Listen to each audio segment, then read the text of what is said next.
is Mike Retchless. I've lived in Olean for my entire life. I was born and raised there. Graduated from Olean High School in 1988. Went on to St. Bonaventure. Got my degree in history. Thought I wanted to be a history teacher because my dad was a math teacher in Olean and Salamanca for 41 years. My grandmother was a teacher. My brother was a teacher. It was the family business. And I got into it and realized that wasn't for me. I don't like being in the same room all day. I have to get out there, and I didn't feel like I was helping kids the way I wanted to help them as a teacher. So I left teaching and worked at the Randolph Children's Home for a short time. And that's when my kids were little, and it was tough with the schedule. I was working nights. My wife was working days. We never saw each other. It was kind of tough. And then it just so happens that a job came up with Child Protective Services, and I took that in 1999, and still there now. So, what was and just because I recently toured it, what was the and for people who don't know, can you describe what you did with the Randolph home? Yeah, I was actually a child care worker there, so I worked right on the unit with the kids. We were there. Actually, I would work split shifts. I'd have to go into work at 6 a.m., get them up, get them ready for school, make sure that they went down, had breakfast, everything, got them off to school, left usually around 10 o'clock, and then had to be back at 2, and then worked until midnight.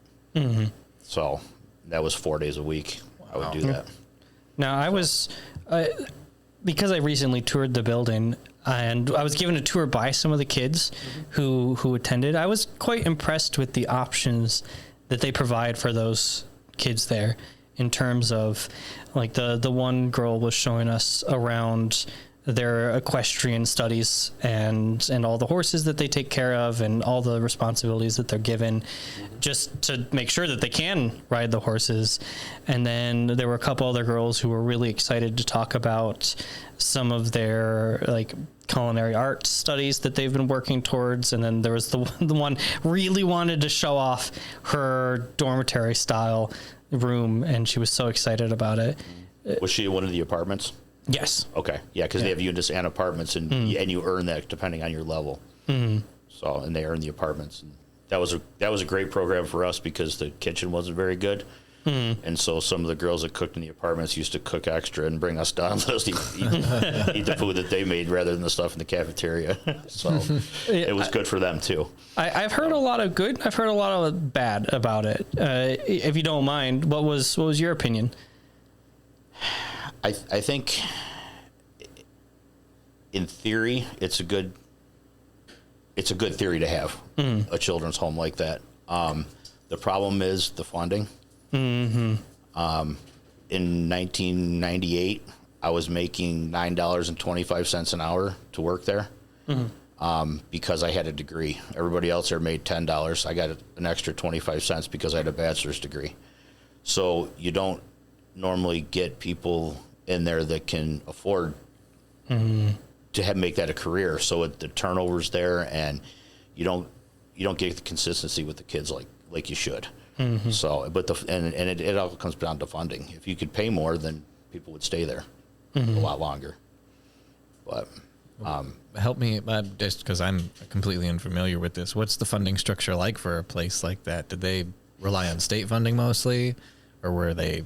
Yeah, I can speak to that. I can speak to this too because part of my time with social services, I did leave CPS for 4 years, and I was a supervisor of J.D. Penn's program and Adult Protective Services. I actually can say I was probably the only person in the county that has 4 letters asking to be demoted back to a caseworker because I did not like being a supervisor. I wasn't a good administrator, but. The county, if we placed a kid there, would spend up near $100,000 a year for them to be there. Yeah. So, and the state's really cut down on that now.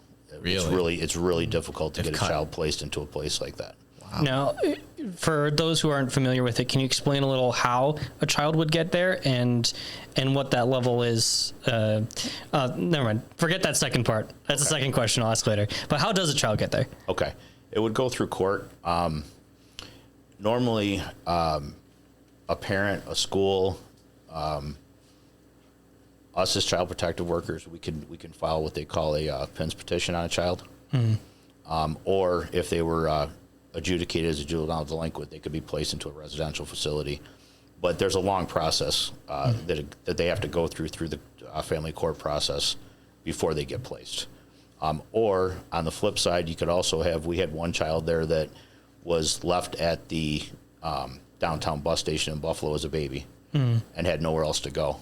And he was placed there as a young child and grew up in the children's home because he had no family. So there's different ways that they can get there. Now, all things considered, when I toured it, it was a pretty small facility. And I don't know any of the statistics, but I imagine there are quite a number of children in that system. But where do all the other ones go? As far as like children who are thrown into that position. Oh, there's several facilities throughout the state, and those are called. These are all residential facilities. Then for the higher level, like I would say, the old DFY or Division for Youth, the criminal justice system, they have what they call OCFS placements, which are actually jails for children, where they go, and it's a secured facility, so they can go there too. Oh, okay. So there's a lot more to it than what people know about in the juvenile system. Yeah. Well, and that's what we're really hoping to learn about today. So any other information, because it is something that I imagine a lot of people know on a very superficial level, but they don't understand how many complexities go into it. Right. Like, I keep bringing it up because I toured it recently, but I was impressed with the facility, and at the same time I was scared because it feels like it's not a lot of space for how many kids that were there. And it's a nice space. Like, don't get me wrong, it's a nice space. Except even when they were talking about it, they're like, it's not a very big facility, so there's only so many kids that can be there. And in the back of my mind, I was thinking, well, I imagine there are like these juvenile prison systems, but there's only so much room for kids to be in these homes that provide them with these extra activities, the ability to have responsibility, the ability to do all these like equestrian studies or extra things like that. And from my perspective anyway, I think giving them that responsibility, that option, the opportunity to grow is really powerful, whereas something like a juvenile prison might be a little bit more restrictive. But I've never been to a juvenile prison, so I don't quite understand that either. One place you should tour is East Ferry, which is juvenile detention on the east side of Buffalo. It's on Ferry Street in Buffalo. It's a very uncomfortable place to be for an adult. I can't imagine what it's like to be a child. But they do have the worst of the worst, the violent criminals, the gang members, those kinds of things. The last time I was there was a 13-year-old there who was there for shooting someone. You know, when I went up there for a tour, he was in there. Well, I certainly applaud you because it is a rough line of work. From all the people that I have talked to within that industry, I don't know how I would sleep. Not to say that they're bad people, just the stories and the experiences that you have can be incredible. So incredible thank you to you for all the work you do and for all the people that you help there. What brought you into this field? I know you said you were wanting to like teach kids and to educate and to help them. And what brought you into more the CPS route? Well, I was actually looking into possibly going into law enforcement also. Okay. And so the investigative part of it, investigating the child abuse, is what interested me the most in the beginning. And I kind of got the best of both worlds. I could investigate, but I didn't have to go through the time of sitting in the middle of the highway writing speeding tickets, you know. I didn't have to go through all that kind of thing, or doing bank runs with people to drop off money. I could move right into an investigative position, and it was helping kids and families out. And actually, it'd be a good time to say this. I've been thinking about this a lot lately. I wish they would change the name of it from child protection to family protection, because we're not just there for the kids. You know, we want to be there for the adults too, because they can't. If they're not good, then the kids aren't going to be good. You know, and in order to keep them safe, we have to keep the adults safe too. And I wish people understood that more. That's my job. It's not to be there. We're not punitive. We're not there to get people in trouble. Help us understand that a little bit, because I think around here, especially, I mean, I think the whole country has this as a little bit of a fear, but I know just growing up in the poorest county in New York State, CPS is an organization to be feared out here, because if they're coming to take your kid away, and that's it. It's the boogeyman. It's the boogeyman. Right. I think, people might be relieved to maybe hear an explanation, maybe if they can turn to you guys for help, for instance. So help us understand what you mean by family protective services. I think what we're seeing a lot of right now is the drug issues in the area. I would say probably a fair guess would be anywhere between 85 to 95% of my cases in the last 3 or 4 years have dealt with drugs and mental health situations. And I think those two go hand in hand. And I believe that in order to help those children, we need to help the parents understand what they're doing and getting away from the drugs. I've had cases where people won't talk to me because they might have a warrant. I don't care about that warrant. I'm not there to put them in jail. I'm not there, I may know about the warrant, but I'm not going to take a cop with me and have them go to jail, because I don't want, my job is to keep their child with them, but keep them with them safely. Things like that. And the other thing that people don't understand is we're not punitive. The most I can do is file a petition in family court and get services ordered for the family in order to provide a safe environment for the children. It does seem punitive to take someone's child away, but there's a reason for that. And especially now, our burden of proof has been raised by the state. From when I started, it was some credible evidence. So if a child told me that he had been hit the night before, I could go with that as my evidence. I could go into court with that now, or even indicate a case with that. Now, I have to have someone else tell me that it happened also, not just the child. How do you feel about that? I imagine it's made your job a lot more difficult. But it's made it more difficult, but it's also made it more fair too. Yeah. Because I've had situations before where people unfortunately do lie to us. Yeah. And we get used a lot in situations where it blows my mind, because there's been many times where I've been very angry with people. And not on the job, but just in my personal life. But my first thought was never to call and say that they had done something to their child. Yeah. And we get a lot of that. A lot of what we deal with is vindictive reports. Yeah. Things like that. And that's why when I go into someone's house, I try to treat them with the utmost respect, because I don't know what happened. Sure. And I try not to go by what the report says. I try to go by what I'm seeing. Instead of going in and saying, well, the report says that you're doing this, this, and this, so this is what we're going to deal with. I ask them, what do you think this report's about? And a lot of times they'll tell me, well, we got into an argument last night, or I might find out something I didn't even know about. It wasn't even in the report, but I did it that way. But I try to treat people as fairly as I can. Well, how do people typically respond when CPS shows up the door? We'll put it this way: I don't stand in front of doors when I knock on them. No, okay, that's fair enough. I stand off to the side when I knock on the door, because a big thing for me is safety. Yeah. My biggest rule is I go home at the end of the day. I have a wife, I have 2 kids, I have 2 grandchildren. I have my family, and it's important that I'm there for them. A lot of times they don't react well to us being there. One of the things that I pride myself in is being able to talk people off the ledge, that I'm not there to give them a hard time. I'm there to help everyone in the house, not just the children, and also,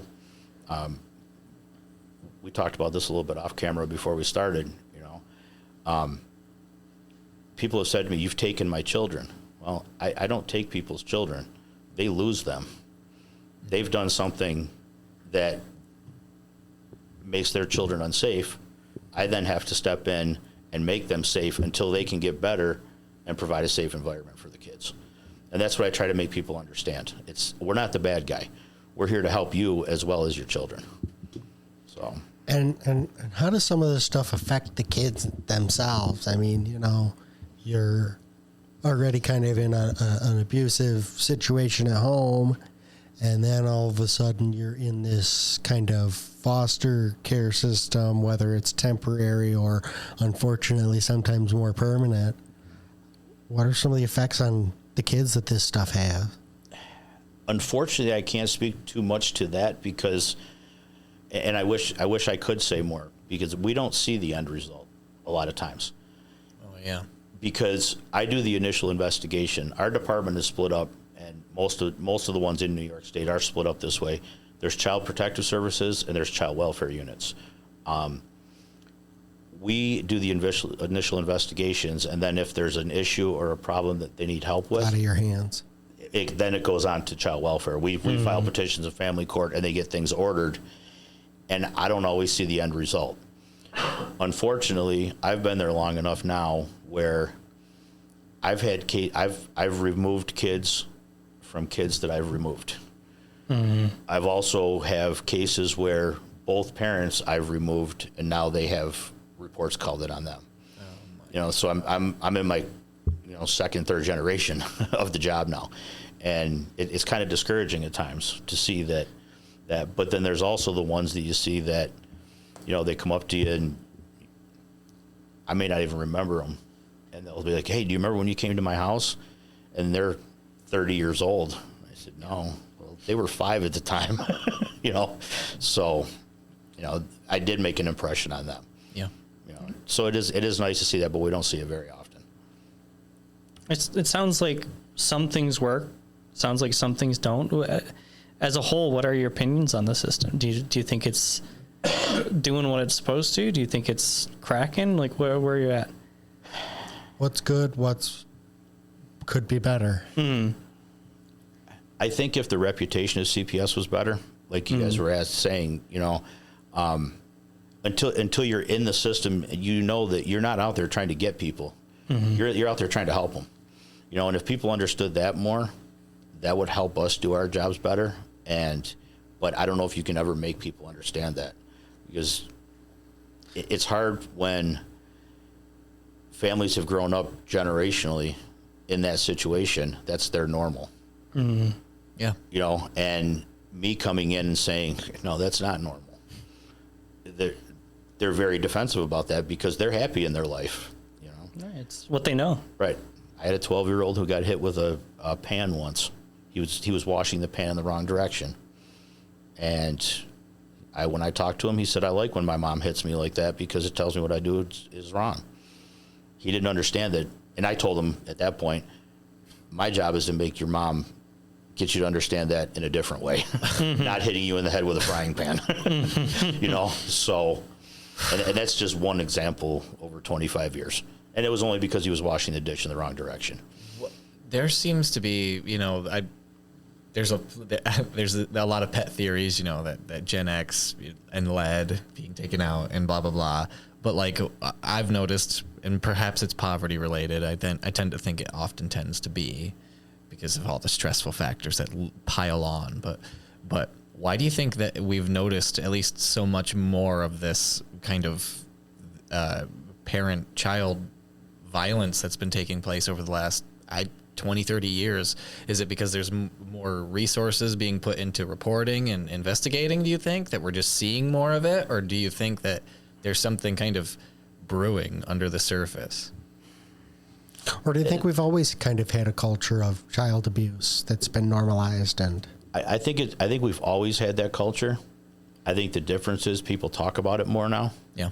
I think it's more out in the approve open. of it as much now? Yes. And I also think that unfortunately there's times where kids use it. Yeah. We get a lot of reports towards the end of school days. So-and-so is afraid to go home, right? The first question I always ask the child is, what did you do? Right? And then they just look at you like, what do you mean? Well, what did you do that you're afraid to go home? Oh, well, I've got detention, And so they're calling us so they don't get in trouble with their parents when they get home. You know, and unfortunately that does happen.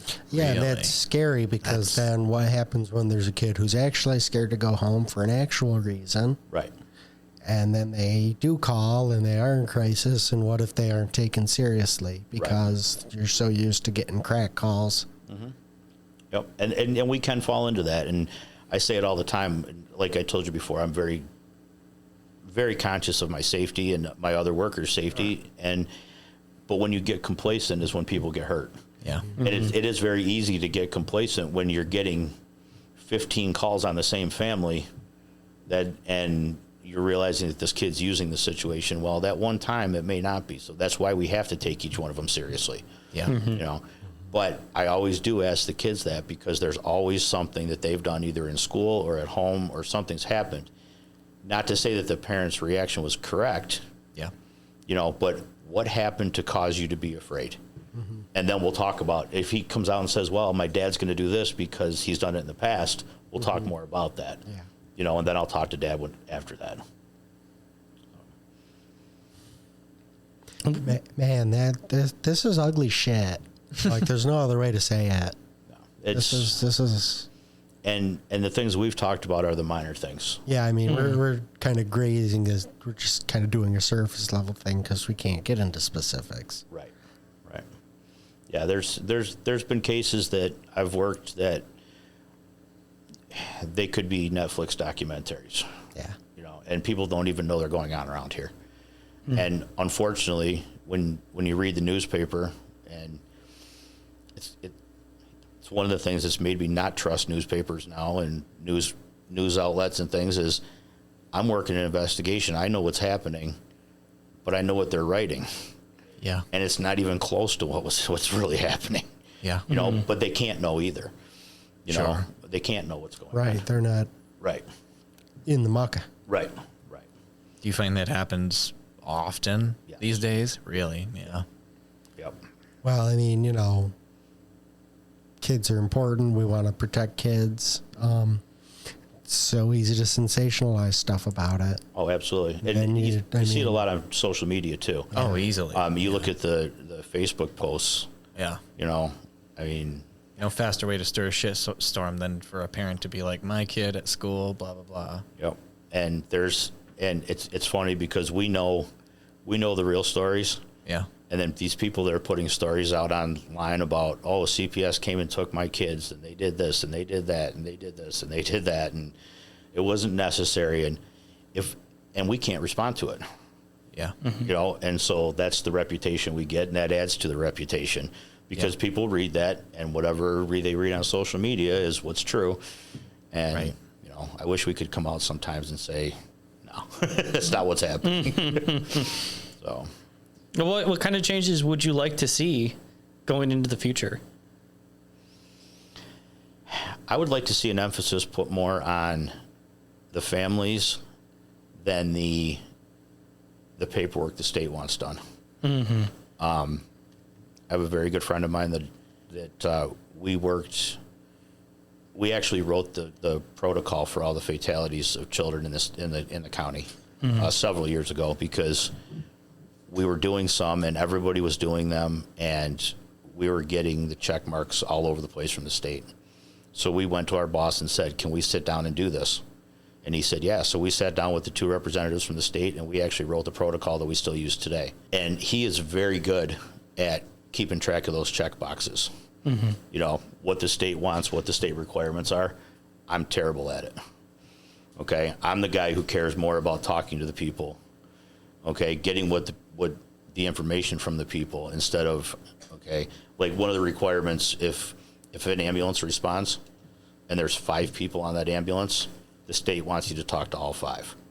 Okay. If I get to 4 and they're all telling me the same story and I don't get to the 5th one, that doesn't matter to me. So when we started working together doing this, I said to him, I'm going to hold you accountable for the personal part and you hold me accountable for the paperwork part because that's what he's good at and this is what I'm good at. And so we had to work together to do that because, like I said, I don't worry too much about what the state requirements are. I mean, Even though I do meet them, That's not the important part to me. Yeah. Well, it's good that you have, a team that is Yes. able to work together and cover each other's Yep. strengths and weaknesses like that. Yes. and I by no means do I imagine it to be easy. As someone who's running a business, there are things that I just kind of learn about at the 11th hour, where it's like, yep, you should totally do this, and there was nowhere that you were going to learn this information without knowing someone. Is that, I mean, no, because this is everything that you do. Do you find that you have instances like that where there's some new paperwork or there's some new addition that isn't super abundantly clear for you? Yeah, very often the state will come up with something new that we have to do. And I mean, anybody in my office that's watching this and hearing this will know I fight like hell against those new things because they don't make sense to me. If it makes sense to me, then I'm okay with it. But some of the stuff they do, it just doesn't make sense to me. Yeah. It doesn't make sense to my investigation. It doesn't make sense to keeping the children safe. But it's a CYA for the state. So I have to do it. I know I have to do it. I may bitch about it for a while, but then I go and do it anyways. Yeah. But Well, I mean, and that makes sense. yeah. That you, in private, you're Yep. The government Chastising loves it and- paperwork. Right. And certainly paperwork is important. You need things documented thoroughly and in a sensible way so that you can, have proof and make sure it's all there and properly whatever. And that's one of the things we run into a lot too. And you brought that up as far as documenting things properly and having everything in order. When we do go into court, I can't go into court and say to the judge, I think this is happening. I have to go into court and say, this is happening, and this is how I know it's happening. And that's one of the problems that we have, and why we get the reputation of not doing anything is a lot of times I can know for certain that something's happening. Yeah. But unless I have evidence, unless I have somebody saying, yes, I saw this happen, or I can't go any further, and in some ways it's very frustrating, but in other ways it's a good thing because those powers do get abused sometimes. Yeah. A very good example of that is several years ago, the state came out with a new program with access orders. Okay. If there's a judge on call 24 hours a day in New York State, that if someone does not allow us to gain access to their children to ensure their safety, and it can't be on a minor case. It can't be on a dirty house or an educational neglect case. It's got to be a serious case. We would apply to that judge and he would give an access order. Well, right in that access order, it's written that law enforcement can accompany us, but they cannot enter the residence. Because when they first came out with this, there were police departments that were going to CPS and saying, we don't have enough to get a warrant for this house, but you can get an access order, and if we go in and see anything, then we can get it. So they were using them for search warrants. Okay, and I actually had a supervisor yelling at me on the phone because I was telling her the troopers aren't coming in the house. She's like, they have to. It's in the order. I said, no, this is why it's in the order, that they can't. It's to protect people's rights, and people do have rights. Yeah. And I agree with that. Now, if I went in there and I saw something, I could give them a statement. Sure. That I saw it, and that I saw drugs in the house, or I saw the child was abused or whatever. And then they could go and apply for a warrant on that, which is more than fair. Yeah. But using us as a search warrant is not fair. And I don't think we should be doing that to people. It's not your job. No. My job is the child safety. And that's strictly it. How large of an area does your department, at least in particular, serve? Are you just in Cattaraugus County? Yep, just Cattaraugus County. Okay. We're split up. We have, I don't even know how many workers we have right now because turnover's quick and we have a lot of new people right now, but I think there's 17 workers. We have some satellite For a offices. whole county? Yeah. Gee. Oh yeah. And we'll do probably about, I don't know where my number is right now, but it's usually around 115 to 120 cases a year. Okay. Okay. It used to be a lot worse. We only had 7 people. I think the most cases I ever did in a year was 220.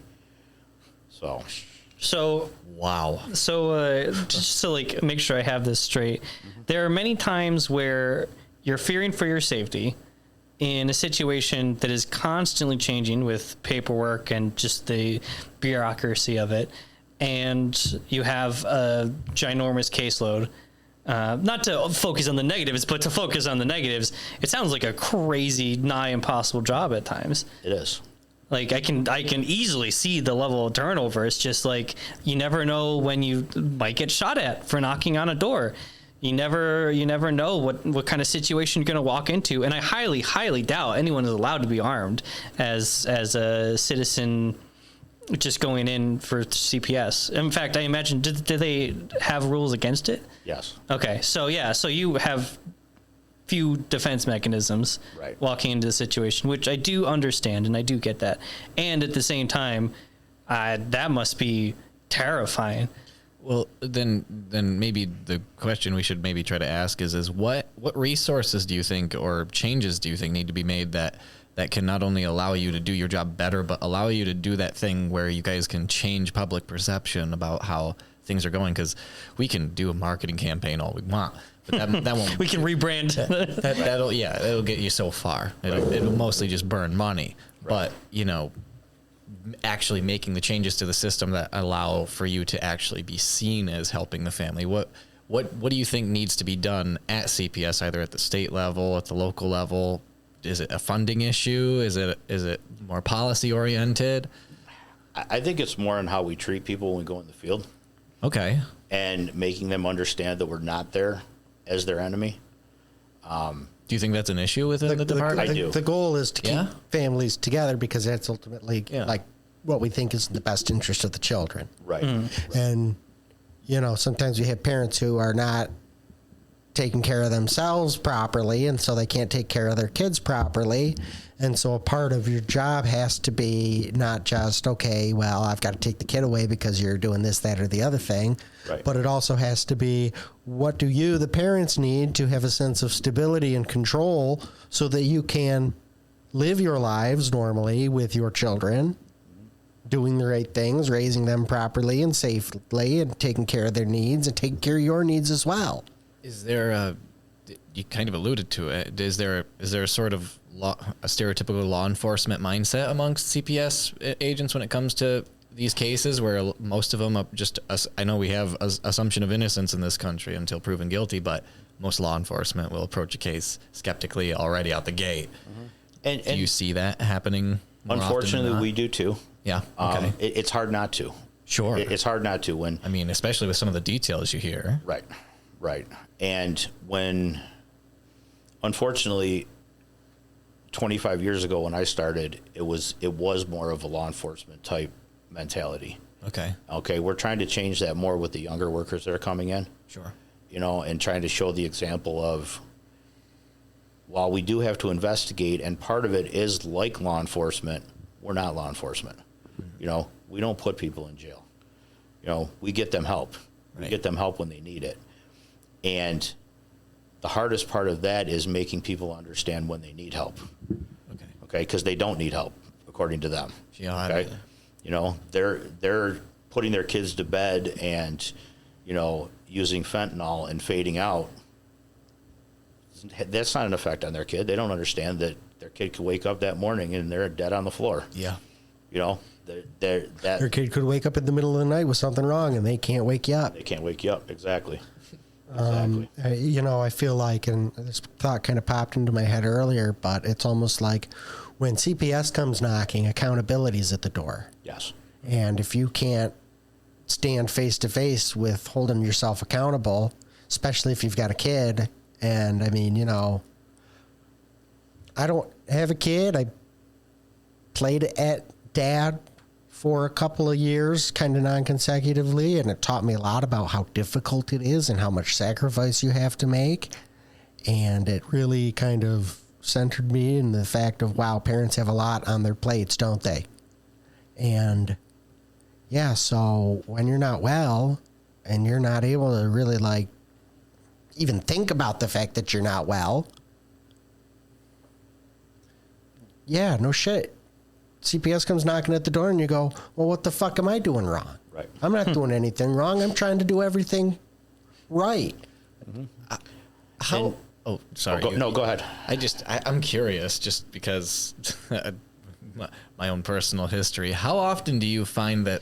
Because you said earlier that the furthest you guys go is getting to the courtroom and making a recommendation. Really, how often do you find that even when you guys have obscene amounts of evidence, that the state ends up turning a blind eye anyway? Does that happen more often than you think? Or is this something that you find that has changed more over the last 20, 30 years? What is the burden of proof like? The burden of proof is more difficult now with it having to be a fair preponderance. Yeah. I think that when the bail reform laws came in, they changed a lot of the things that we do too. Sure. It all depends on the family court judge that you have. Depends on, and this is in no way, shape, or form criticizing any of the judges we've ever had. Sure. But they're people too, and they may have had a fight with their wife that morning. Yeah. And they're in a bad mood, or they're in a really good mood, and they're going to let somebody go on something that maybe they wouldn't have the day before. They got through the line at Tim Hortons like, snap, exactly. having a great day. And judges are human too, and things happen. Sure. And so the burden of proof has made it more difficult, but it's also made it more fair too, I think. Yeah. In some ways. So you don't often see the state stepping in and saying, well, even though you've made an ironclad case, we're going to say the kid gets to stay anyway, just because we have Not usually. Not usually. Not usually. If we have a very good case where children are in real danger, they'll back us up. Okay. For the most part. I don't think I've seen too many where they didn't. There's only been a couple. I won't get into too many like dirty details. It's just Allegheny County's CPS has, I imagine, even a more nasty rap than Cat County's, and one of our more consequential decisions that our state enforcement tends to do is allow narcs to keep their kids, even when CPS is trying to get their kids out around here. And that's just, there's this whole town in particular where we're even recording is very familiar with the subject matter. In the same vein, I remember going to my boss, and Steve, you may know him, Andy Widger from the Mojahan Blues Band. He was my boss for several years, and working with the multidisciplinary team, which is we work with law enforcement and that kind of thing on all the sexual abuse cases, serious physical abuses, the fatalities. I've gotten to know a lot of the law enforcement. Yeah. So, especially the undercover guys, the drug guys. Okay, nobody sees more houses than we do. Yeah. Okay, I've given layouts of houses to them before. When they want to go in and raid a house, I'll tell them what the house looks like inside. So that they're safe. If I know something's going on there, I can tell them that. But, excuse me. One of the things that's always bothered me, and I talked to Andy about this a lot, was there's many times where we know that drugs are being sold in this house. I've listened to wiretaps where you can hear kids in the background during sales. Okay? But then, after law enforcement builds their case, then we're allowed to go in and get the kids out of there and get them safe. But that could be 6 months later. I have a problem with allowing a child to stay in that house for 6 months, knowing you usually have to wait. We have to wait so they can build their criminal case, and we know that it's going on with children in there. Don't step on our toes. Right. Good Lord. Right. So I do have a problem with that. Yeah. And I mean, well, the criminal charges are more important than the safety of the children, and that doesn't seem like it adds up, does it? Exactly. So if you do take action immediately, let's say it's that world we can do it, does that harm the criminal case at all? It could, because they're actually building a case against these people. Mm-hmm. Okay, when law enforcement builds the case, and they have, they'll send somebody in there with a wire. Mm-hmm. They make their buy. Mm-hmm. Okay, they don't want to get them on one buy. Mm-hmm. Okay, they don't want to get them on that one buy, even though the kid was in the background. Okay. If we go in there right then and take the kid, then they're going to stop, maybe for a short time, but they're going to start again. But They might, or they might significantly change their operation or the way they do things. Right. Which completes my job, but then 9 times out of 10, they don't care about the person that's selling it there. They're looking to get the guy who's selling it to him or her. Okay, so they're building a case against somebody in town to get the case against somebody from out of town where it's coming from. I see. See what I mean? So yeah, gosh. Then we start getting back into, what's fair for people's rights versus what's just for the child and the situation. And I mean, It all gets so muddled so fast because you're like, of course I want to get this kid out of the situation. It's awful. And at the same time, it's like, but of course I want to get this person for what they're doing. Right. And if I get the kid before I get the person, will he do it with more kids in the background? I mean, unfortunately, it's like, where do you draw that line? It's so hard to figure that out. I mean, I think it's pretty morally clear. Oh yeah. What it is, I don't know. Maybe I have too much clarity in these eyes. I'm pretty blind. Yeah. But I mean, we're not allowed to talk about like jury cases we've been in and whatnot. So I won't talk about any of those. But Wellsville is just loaded. Bolivar's loaded with drug dens too. And everywhere you go right now there's narcs every. Most of these dens are run by narcs themselves, who are childbearing individuals who will be wearing a wire usually and will be getting people on mic coming and buying, and those are the people. I feel like a lot of people around here go, CPS is all powerful when it comes to this, but because it feels like the ones turning me in, the ones ratting me out are the responsible parties, but then at the end of the day it's these systems, these prosecutors who end up deciding what goes where, and it's a real shame if you ask me. I think one of the things that I've had to do for myself to make myself okay with that, is think, okay, there's one child in that house. Okay, how many people or how many children are in the house of the people that are leaving there with the drugs? Do you see what I mean? Yeah. So if we can stop this one major drug dealer who may have 2 kids in the house and they're in danger, but it's preventing 15 other families of being in danger. Sure. So that's what I have to... You take out the big guy, and then there's that trickle-down effect of other people who might have kids not having access anymore. I guess, though, but then you start doing blood math. I mean, because again... Right. Oh, yeah. Well, yeah. I don't think there's any way around it. It's all calculated losses, right? Those kids get left behind. Yeah. In the end. Somebody always does. Yeah. Yeah, except, like I'm against capital punishment, for instance, but this is another instance of the state just deciding who gets to live and die effectively in this system, because it's no guarantee that these kids are going to turn out to be users in the end anyway. Right. But, we have the math, we have the stats. We know that if we don't get kids out of these circumstances, they're going to end up usually like their parents.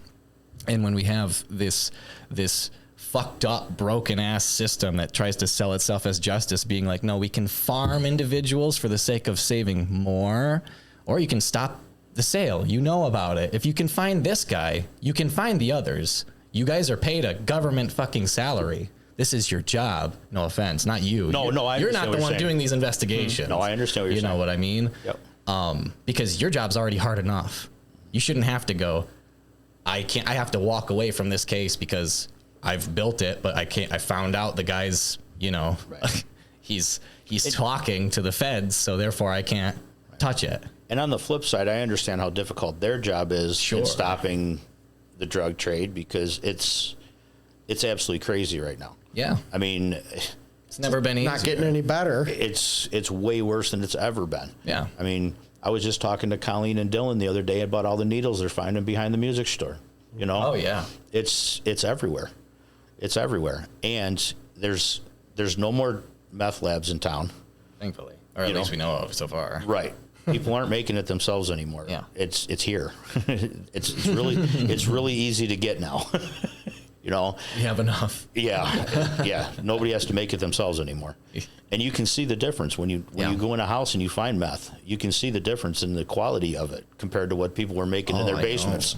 The You know, how the stories I've heard from law enforcement about how like pure this stuff compared to like how expensive that would have been 40 years ago is absolutely. I'm kind of blown away at that people haven't just started dropping like flies, frankly. I know.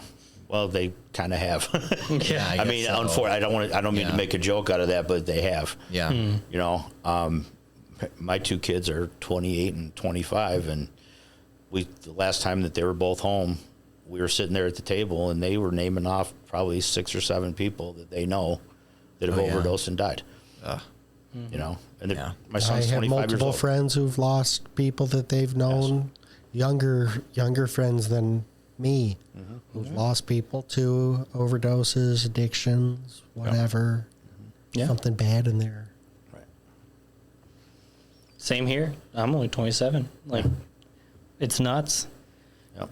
Being inside the system, you get to see the numbers. What seems to be the biggest contributor to these CPS related needs? Do you think that there's a violence issue? Is there more of a poverty issue? Do you think this is a drug mostly issue? Because in particular in Cat County, at least, that's where most of our listeners are from anyway. Right. I would say it comes down to the mental health system. It comes down to the drug use, which has led to the homelessness. Okay. The homelessness is out of control. Yeah. It's completely out of control. Several years ago, my partner and I were up at the hospital seeing a baby, and one of the nurses said to us, "Did you guys hear about the family under the bridge on South Union Street?" Well, that was a shock to us that we went down and found a family underneath the South Union Street Bridge. Now, Jesus Christ. it's not even now they're camping out at the county building. Yeah. There's a smoking table out back that we found a blanket on the other night that somebody had slept on. You know, there's homeless everywhere, and none of them are from Olean. They're not Olean people.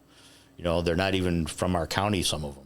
How do you think they're making their way here? They're being bussed in, and I had one guy tell me this is where the bus stopped, and I couldn't afford another ticket. Yeah. You know, so this is where I ended up, and that's where the county building is. So that's where they go for their services. You know, it's sad to watch that. You know, I was sitting with a coworker of mine looking out the front window one day, and you see the same people come in every day. You know, when I have a problem, I go to my family.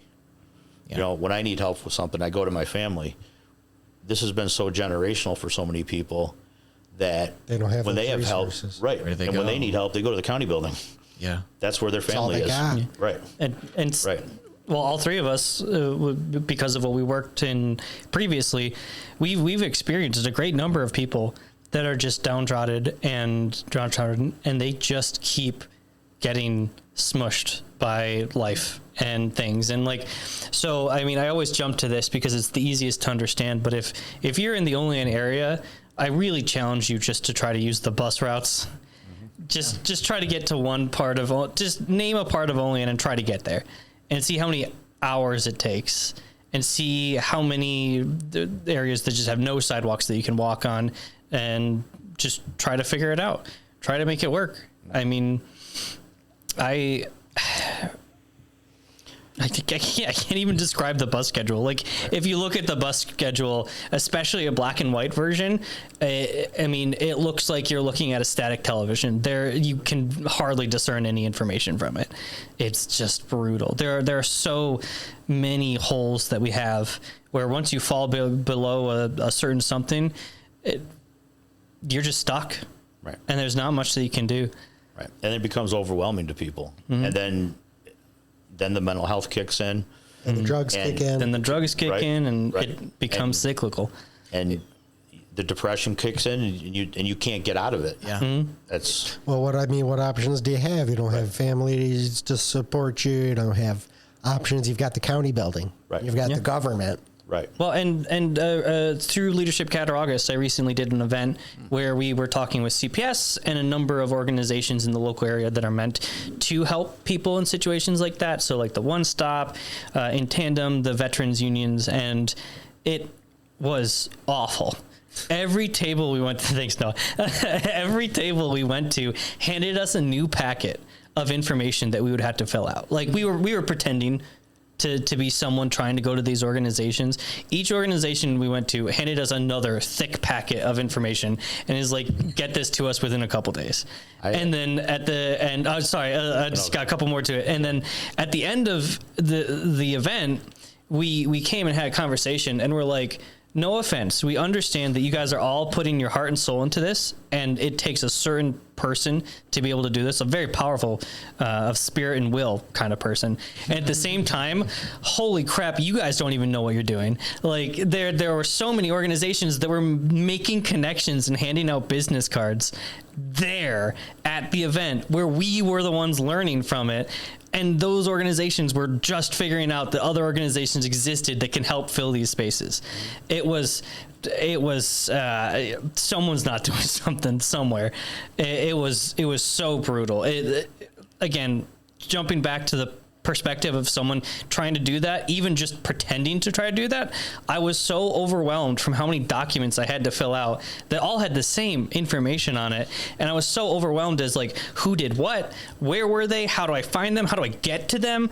It was so overwhelmed in such a short period of time that I have no doubt that is one of the biggest reasons why people just give up entirely and just say, all right, I'm going to lose myself in some kind of drug or something. And that you're a allows smart, me. like stable person who's got, a level head. Yeah, I had everything going for me in that moment, and it was just a fake situation. And even then, I was so totally overwhelmed. I'm like, I can't wait for an hour when I can leave this fake hell. And people live in that.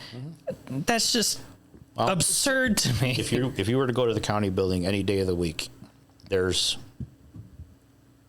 be 5 families with all of their belongings because they have to come in every single day to show what they've done to try to find housing. And I think one of the things we're doing is we're trying to find housing for these people, and we're putting them up in hotels, and we're building new apartments, and then they're taking, or on Berry Street, they're wiping out the one whole side of the street and putting up new apartments. It's not that they need housing. That's not the issue. The issue is their mental health, their drug addiction, their depression, that's the issue that's not being dealt with. Or just getting them a roof over their head isn't going to fix their problems. And that's what everybody's trying to do, is just find them housing right now. Because I don't think anybody knows what to do. Right. Well, housing is just like one step. Well, all I hear from the outside in is how ugly having this is. Like, we can't stand looking at it. You can't go on like any Facebook group page about where the fuck do you want them then? Right. Well, that's what I mean. So they would rather, provide cheap Section 8 housing that a landlord can run a slum out of, and then they can just out of sight, out of mind until the building's abandoned again, and we continue this cycle.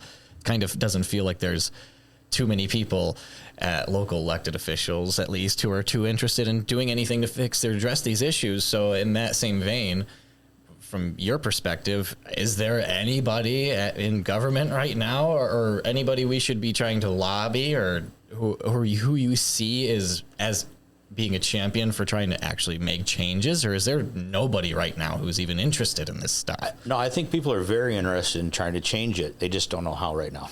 Mm-hmm. It's a new problem. It's a new problem, especially to our area. Before, did we have homeless? Yes. Yeah. We had a family that lived under the South Union Street Bridge. There was one family. Now you have 15 families. They just emptied out a whole encampment by Good Times. Yep.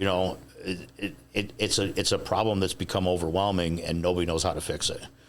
And there's no funding for it. There's no there's no care to find funding for it. Well, has anyone followed up with the homelessness commission, whatever, that they were making in Olean? Oh, they ended up.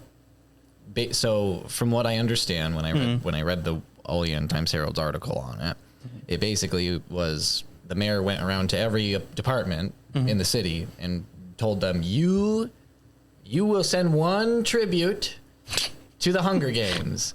And I'm not even shitting. It basically was, we're going to have these meetings, and each department, I expect one head from each of you to come here and try to figure out this homelessness issue. And I'm with DB.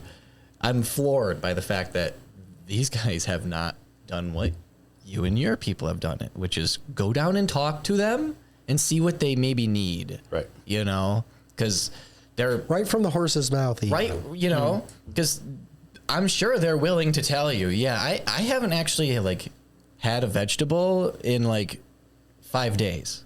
I haven't had anything other than soda in 2 weeks. And they're, they're feeling like shit. They can't even think straight because they're malnourished And tired. and tired. Right. So I'm very fortunate to be in a position where I'm at, and a part of that position is I get to interview fantastic people. And I recently, I'm pausing just in case you need to take a call. No, I don't think so. Okay. So recently I interviewed 2 fantastic people. The first of which, his name is Michael Nye. He's an artist from Texas, and he traveled the United States for about 4.5 years, talking with individuals who were facing hunger of some capacity, where they weren't getting food for long periods of time, and he just interviewed them. And he interviewed them over the course of two days and compiled those interviews into about 5 minutes, made an art gallery out of it where he took single photos of all these individuals so that you can listen to their story, and they will be the ones telling their story. It's a very powerful exhibit, and listening to him talk about how many of these people are highly educated, have ridiculously extensive backgrounds in whatever fields they were in, and then one bad day changed absolutely everything. One of my biggest takeaways is it doesn't matter where you are, you experience one bad day and you can be put into an entirely different world. And I was also very fortunate to interview someone by the name of Stephen Melendez, who is the artistic director of the New York Theater Ballet. And he grew up for 3 years, I believe, in a homeless shelter. And for his story, he was able to join a ballet dance program, and not to say that entirely changed his life, but it changed the trajectory of his life. So on the flip side, one good day can change a lot of things too. And his mother was a researcher. So she did advanced topics. She was working on advanced topics, very intellectual person, but she still found herself in that position. It was just one bad day. Something happened with the landlord, and I believe it was the landlord passed away. The house was given to someone else, and they just were immediately thrown out the very next day. So I guess the point that I'm trying to make here is literally anyone can find themselves in this position based on some insane circumstance that just hits you out of nowhere. Right. And that's one of the things I try to explain to the people that I work with and that I get reports on. Is I had kids myself. I was one knock on the other side of the door. You know what I mean? Mm-hmm. Anybody could have called me in for anything. You know, just because you get a CPS report called in on you doesn't make you a bad person. You know, and I think that's been the thing we're trying to change a lot of too. You know, there has been a lot of good changes over the 25 years I've been there. One being the Child Advocacy Center. And we're working very closely with Allegheny County with that now. Mm-hmm. That's a great organization. It's phenomenal. I mean, I can remember 25 years ago interviewing a 5-year-old girl literally in a safe in a school office about her being sexually abused. And I mean, we couldn't even sit down.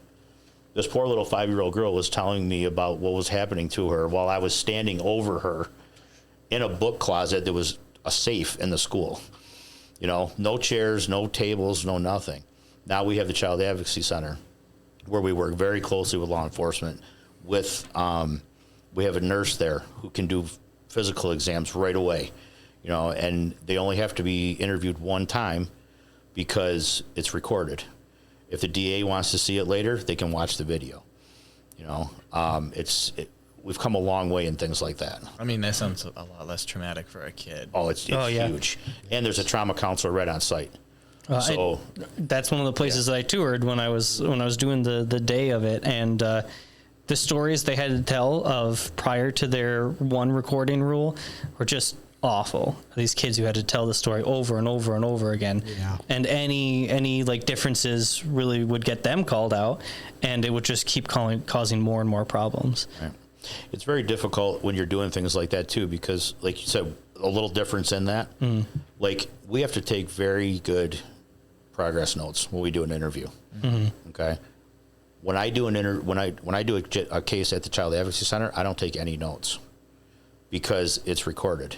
Okay. If I write down something a least little bit off of what the child said in that, and my note says this, and the child said this, then that's the reason for a defense attorney to get something thrown out. So we have to be very careful in what we do in that situation too. Yeah. You know. So. Oh gosh, I really love the quote. The bad guys have lawyers too. Oh yeah. Someone said that recently to me, and I got a kick out of it. But it's really true. And they should. And they should. It's their right. Yeah. And I've had kids lawyer up on me before. Really? Oh yeah. I had a 10-year-old lawyer up on me once. Wow. Yeah. Well, they can. I understand. He was involved with doing some things with his sister that he shouldn't have been doing. When I went in to talk to him, he pulled out an attorney's card and handed it to me and said, "You can talk to my attorney," and he walked out. He was 10 years old. Oh my gosh. Whoa. So What do you even say? How to do that? you- What was your? I just said, okay. That's all I could say. Yeah, what else can Right. you do? Yeah. I mean, so with your many years of experience in this position, what were some of the, without specifics, of course, what were some of the best and the worst situations? It doesn't necessarily have to be cases, just experiences that you went through. I would say one of the best experiences I've had, or I can name two that really hit me hard. It was a pretty bad drug case that I had years ago. The individual ended up going to drug court and going through drug court, and I saw him later, and he said to me, "I hated you when I met you. You took my kid from me." He said, "But you kept him safe when I couldn't." And he said, and he's clean and sober to this day, and that kind of hit me hard. And then another time, I was walking through our office, and the girl was about 16 or so, maybe a little bit younger, but she goes, "That's the guy right there." I kind of looked over, kind of funny, like, I don't know what she's going to say here. I'm like, That's the man, officer. right. Yeah, I'm not sure what you're saying. And she says, "Oh, you don't remember me." She goes, "I was a little girl." She said, "But you came to my house because my house was dirty."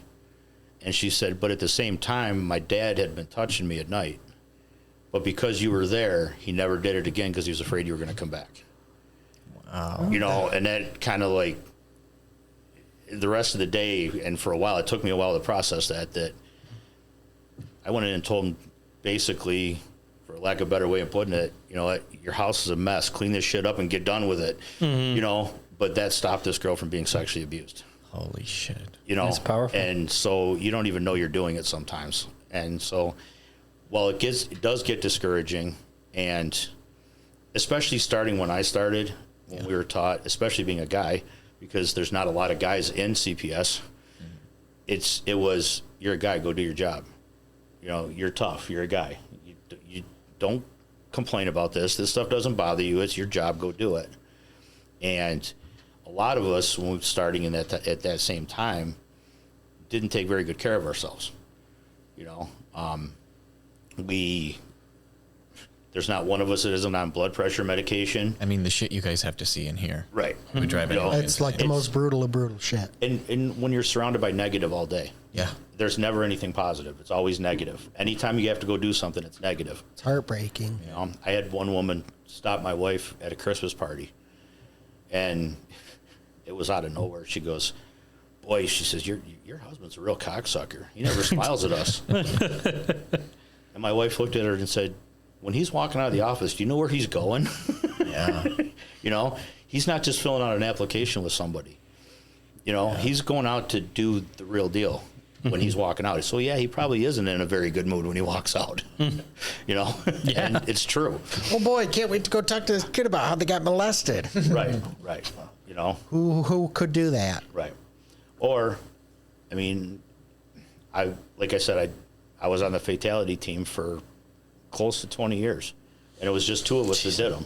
So anytime a child passed away, we investigated that. You know. You think? And there were only 2 of you who did that? Yeah. Oh, I'm I sorry. think No. you could just bring this up just. Oh, yeah, I'm bit. sorry. Just a little bit. I'm sorry. Yeah, there you're were 2. good. There was 2 of us that did them all. We agreed to do it, and we would even be called in if we weren't working and something happened. We would get called in to do it. So at what level do they call you in? Is it like someone sees a fatality in some capacity and you're immediately called in at that age? Yes. Oh, so like you can't, like, it's an actual crime scene at this point. Yes. And so you really can't mess with anything, No. and you're here. No, Oh, gosh. we work right along with law enforcement. Okay. At the crime scenes. Okay. We have to have the same photographs that they have. We have to have. Yeah. You know. 20 years? Yeah. Jeez. Yep. Yep. That's why I'm at a counselor's office every other week. Yeah. Because I started taking care of myself. Yeah. You know, I had to. Yeah. Because if not, How do you carry it? yeah. Yeah. You know, and it was coming out in the wrong ways. Yeah. You know, and coming out in anger and that kind of thing, and I had to stop that, and I had to learn how to take care of myself. No, props for the insightfulness. Because it takes a lot of strength to do what you do, and that's not something that you can bear on your own. No, it's not. It's not. And I think one really good thing, and my direct supervisor, Tammy, she is big on that also, because she was going through the same things I was going through, and the depression, the being upset all the time, and you know, she says we got to start taking better care of ourselves, and she really pushes that hard in our office now, is taking care of yourself. Yeah. Because, as I said before, parents can't take care of their kids if they're not good. We can't take care of those parents and kids if we're not good. Yeah. I mean, it's going to Right. result in you guys being sometimes more lax, sometimes more stringent. Yep. And that doesn't help anybody in the end. Not at all. Not at all. Do you think you'll keep doing this forever then? No. No? Yeah. Nope. Have I can retire in April, and And so you're going to? it'll be early. I won't get my full retirement, but my quality of life will be much better. what do you plan to do after? Well, we want to go to Nashville, where my daughter is. Yeah. Live down there, and I still want to work. Yeah. My dream job is to be an usher at the Ryman Theater, so I can see all the live music every night. Just, That'd be a good retirement. Yeah. it'd be nice to go to work and not have people yelling at you or Yeah. afraid of Well, what they're yelling going to do to you. yelling for a different reason. Yeah, or just take them to their seat and have a nice night, sir. You know. I think that'd be a nice change of pace, huh? It'd be very nice.